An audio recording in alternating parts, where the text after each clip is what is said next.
연세인 여러분 안녕하십니까? YBS 뉴스 이동석, 이강수입니다. 9월 넷째 주 YBS 뉴스입니다. 총학생회 간부가 이과대학 회장을 폭행했다는 소식에 비난의 여론이 들끓고 있습니다. 지난 17일 총학생회 중앙운영위원회에선 이 문제가 공식적으로 제기됐는데 어떻게 된 일인지 박태영 기자가 자세히 취재했습니다. 지난 10일 새벽 우리 대학교 총학생회 간부가 이과대학 학생회장을 폭행해 교내외에서 비난의 여론이 들끓고 있습니다. 9월 10일 오전 2, 3시경 신촌의 한 골목에서 술에 취한 총학생회의 한 집행위원이 키오스크 사업 문제로 갈등하던 이과대학 학생회장에게 너는 대표자의 자질이 없다며 모욕하고 뺨을 때린 겁니다. 사람으로서 사람을 때린다는 건 보일 수 없다고 생각하기 때문에 그래서 형사 고발을 통해 잘 해결됐으면 좋겠습니다. 가해자는 12일 이과대학 학생운영위원회를 통해 이과대학 학생회장에게 사과의 편지를 전달했으나 이과대학 학생운영위원회에선 피해자가 아직 준비되지 않았다는 이유로 이를 거절했습니다. 이과대학 학생회장은 이후 17일 열린 총학생회 중앙운영위원회에서 이 사건을 공식적으로 문제 제기했고 중앙운영위원회에선 요청사항을 모두 의결했습니다. 사람들이 사건에 대해서 알고 또 학생사회에서 총학생회 간부와 중운위원회 관계 그리고 이과대학이 이런 모욕을 받았다는 거 이거 알리는 것 자체 이거 또 학생들이 그런 분노를 표출하는 것도 어떤 측면에서는 처벌이라고 생각을 해요. 의제 합의 중의 갈등은 당연한 과정이지만 갈등은 합리적으로 풀어나가야 할 겁니다. YBS 뉴스 박태영입니다. 학교가 다음 학기부터 재수강 제도를 개편하겠다고 밝힌 가운데 학생사회에선 학생들의 의견을 무시한 학교의 일방적인 개편이 문제가 있다는 반응입니다. 재수강 제도 논란에 대해서 박혜원 기자가 자세히 알아봤습니다. 지난 9월 10일 한국경제신문 기사입니다. 이 기사에서 정가병 총장이 내년부터 재수강 제도를 전면 폐지하겠다고 밝히면서 학생사회에 뜨거운 논란이 됐습니다. 학교 측은 이 기사가 오보라고 밝혔지만 총학생회 측은 총학생회 홈페이지를 통해 학교 측의 태도에 의문을 표하며 학교가 학사제도와 재수강 제도를 크게 개선할 의사가 있음을 확인했다고 밝혔습니다. 총학생회 측은 학교 측의 일방적인 학사제도 개편에 우려를 표하며 소급 적용은 불가하다고 밝혔습니다. 이거는 단순히 어느 학생의 학점이 낮다, 그러니까 이거 좀 재수강을 보여줘, 그런 차원이 아니에요. 학교가 학생을 입학시킬 때에 학사제도에 대한 약속을 했고 계약을 했습니다. 그리고 그 학사제도에 대해서 학교는 끝까지 책임을 져줘야 될 의무가 있어요. 그 의무에 대한 직무유기란 겁니다. 정말 지금 학교가 발표한 안대로 진행이 된다면. 그래서 이거에 대해선 엄중하게 강경하게 대응할 겁니다. 현재 우리 대학교 교무처는 재수강 제도에 대한 여러 가지 방안을 두고 논의하고 있으며 이르면 10월 초 재수강 제도 개편안을 학생 측에 즉시 공지하겠다고 밝혔습니다. 하지만 재수강 제도 및 학사제도 개편에 대한 논의를 하기 이전에 학교가 먼저 소급 적용 불가 원칙을 밝히고 학생들과 함께 논의하겠다는 입장을 밝혀야 할 겁니다. 학교가 학생의 의견을 무시하고 일방적으로 학사제도를 개편하는 건 아닌지 염려됩니다. 학교 행정부는 학생들을 위한 부서인데 지금 당장 다음 학기에 시행한다고 하는데 아직까지도 아무 말도 없고 아무런 공지사항이 없어서 학생들에게 되게 중요한 학점이 달린 문제인데 재수강 제도에 대해서 말이 많아서 되게 학생들이 불안해하고 어떻게 될지 앞으로 몰라서 일방적인 학교의 태도에 학생들만 불편을 겪고 있습니다. YBS 뉴스 박형훈입니다. 우리 대학교가 기숙사 신축 의사를 밝히자 학생들이 열렬히 환영하고 있습니다. 하지만 학교가 재원 마련에 대한 뚜렷한 발표가 없어 학생들의 돈으로 기숙사를 짓는 것이 아니냐는 우려의 목소리가 나오고 있습니다. 박영민 기자입니다. 지난 8월 30일 우리 대학교 본부는 기숙사 신축 의사를 밝혔습니다. 현재 우리 대학교의 기숙사 실질 수용률이 불과 4% 정도라는 점에서 이번 발표는 크게 환영받는 듯 했지만 일부 학생사회에선 우려의 목소리도 나옵니다. 새로 들어설 기숙사의 건축비를 결국은 학생들이 부담하게 된다는 겁니다. 학교가 구체적인 안을 확정하진 않았지만 저희가 정황을 보건대 정부에 기숙사 자금 대출 사업을 신청할 것으로 보이는데 그렇게 되면 비록 정부의 돈을 빌리기 때문에 이자는 낮지만 원리금을 다 합쳐서 수백억에 달하는 돈을 어쨌든 학생들이 기숙사비를 통해 갚아나가게 되는 문제가 발생하거든요. 기숙사 신축 재원이 따로 언급되지 않은 상황에서 사립대학인 우리대학교는 한국사학진흥재단의 지원하에 기숙사를 건립할 것으로 보입니다. 이는 학교가 기숙사 건축 비용의 10% 이상을 부담하면 나머지 금액을 정부에서 저리로 대출받아 기숙사를 짓는 방식인데, 이 과정에서 적게는 250억 원, 많게는 400억 원의 대출 원리금을 학생들이 부담하게 됩니다.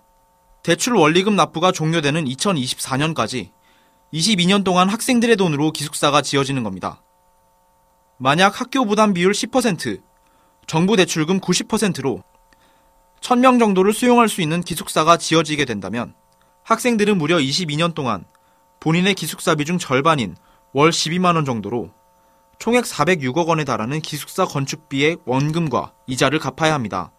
학교가 돈을 빌리는 곳이 단지 정부로 바뀌었을 뿐 학생들의 기숙사비 부담을 가증시킨다는 점에서 현 SK국제학사와 같은 민자 기숙사 방식과 유사한 겁니다. 최근 완공되거나 지어질 예정인 다른 건축물들의 건축비는 학생들이 부담하지 않았다는 점에서도 학교 내 재산인 기숙사 또한 다른 건물과 같은 방식으로 짓지 않을 근거가 없다는 여론도 있습니다. 그러나 현재 학교 측은 따로 기숙사 재원 마련에 대한 발표가 없는 상황입니다. 별다른 재원에 대한 언급이 없어가지고. 재원에 대한 사항은 제가 잘 모르죠. 재원 관계는 저희 관련시 잘 모르고. 사립학교법 제13조 2항에 따르면 학교 내 각종 시설 건축비를 학생들의 등록금에서 충당할 수 없다는 점을 비추어 볼 때 학교 본부는 하루빨리 신축될 기숙사 재원에 대한 언급이 있어야 할 것으로 보입니다. 기숙사만 뭔가 어쩔 수 없이 우리가 살아야 되고 살 수밖에 없는 기숙사를 뭔가 그런 식으로 뭔가 이윤 창출의 수단으로 삼는 거는 잘못된 거. YBS 뉴스 박영민입니다. 지난주 연고전이 열려 많은 학생들이 축제를 즐겼는데요. 자신에게 배분된 표가 다른 사람에게 주어졌다면 기분이 어땠을까요? 원주 캠퍼스 학생들에게 이런 일이 일어났다고 합니다. 방지연 기자입니다. 지난 2012 정기 연고전, 신촌 캠퍼스 총학생회의 실수로 농구와 아이스하키 경기 티켓이 원주 캠퍼스를 제외하고 신촌 캠퍼스에 전량 배분되는 대형 사고가 발생했습니다. 본래 티켓은 해당 연도 주최 학교에서 티켓을 발행한 후 우리대학교와 고려대학교에 배분합니다. 우리대학교로 배분된 티켓은 신촌 캠퍼스 학생복지처를 통해 물리적 거리가 가까운 신촌 총학생회로 전달됩니다. 신촌 총학생회는 이 티켓을 신촌 캠퍼스와 원주 캠퍼스로 배분하여 원주 캠퍼스 총학생회에 전달해야 했지만 현대와 전대 총학생회 간 인수인계가 제대로 이뤄지지 않아 학부생 지분으로 배정된 티켓 전량을 신촌 캠퍼스에 배분한 겁니다. 김삼열 총학생회장이 전때 인수인계를 못 받았나 봐요. 저랑 일단 대화할 때는 전년도처럼 간다 이런 식으로만 이제 대화가 됐었고, 그래서 저는 이제 당연히 신촌에서 이제 원주 비율이 내려오는 줄 알고 있었고, 김삼열 총학생회장은 이게 신촌에 나온 표는 그냥 신촌 건 줄 알았던 거고. 이에 원주 캠퍼스 학생회는 긴급 전체 학생 대표자 회의를 열었습니다. 초반에는 신촌 체육부, 신촌 총학생회, 원주 중앙운영회의에서 빙구 500장, 농구 400장의 티켓을 초과 제작하여 원주 캠퍼스에 배분하기로 합의하였으나 고려대학교와의 관계 및 안전사고 문제로 신촌 학생복지처에서 이를 거부했습니다. 이후 신촌 캠퍼스에서 회수한 티켓으로는 부족하다고 여긴 원주 캠퍼스 학생 대표자들은 회의를 통해 무력을 감수하고 연고전 빙구, 농구 티켓을 전량 인정하지 않고 바리게이트를 강제로 해체하여 모든 인원을 선착순으로 입장하게 하자는 안을 의결했습니다. 하지만 신촌 총학생회와 체육부가 계속해서 사과를 전하고 잠실에서 목동으로 이동할 버스를 지원해달라는 원주 캠퍼스 학생회의 요구가 받아들여지면서 원주 캠퍼스는 신촌 캠퍼스 측에서 최대한 확보한 티켓을 받고 인원 비율에 따라 배분한다는 안을 최종적으로 의결했습니다. 이러한 사건 이후 신촌 총학생회는 이러한 문제가 재발하지 않게 하기 위한 조약을 마련하겠다는 의사를 전달했습니다. 원주 캠퍼스 티켓은 이제 앞으로 원주 캠퍼스로 따로 가게 만들어야 되고요. 그리고 혹시 그렇지 않다면 저희 차원에서 또 이게 이번에는 확실하게 공론화를 시켜서 이 티켓 중 일부는 원주 캠퍼스 학생들에게 간다라고 이제 밝혀야겠죠. 원주 캠퍼스 학생들도 엄연한 연세대학교 학생인 만큼 본 사태에 대한 진심 어린 반성 및 공개 사과와 함께 앞으로 유사 사태 재발을 방지하기 위한 논의를 적극적으로 진행해야 할 겁니다.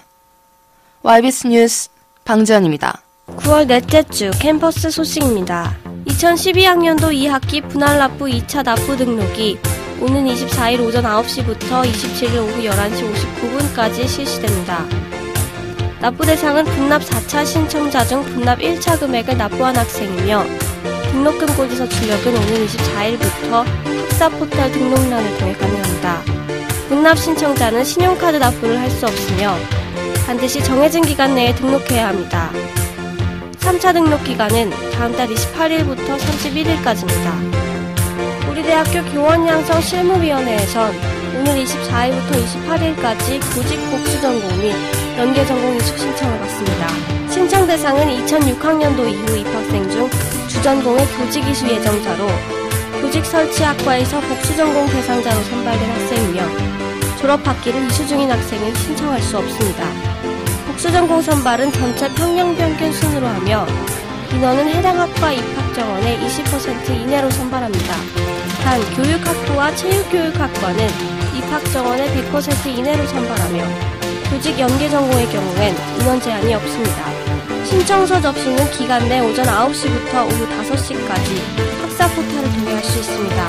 기타 참고사항은 우리 대학교 홈페이지 공지사항란을 참고하면 됩니다. 연생 여러분, 다음 주 일요일은 민족의 명절 한가위입니다. 남은 일주일 동안 학업에 열심히 정진하고 추석 연휴 때 달콤한 송편과 함께 달콤한 휴식 취하는 건 어떨까요? 넷째 주 YBS 뉴스 여기까지입니다. 시청해주신 여러분 감사합니다.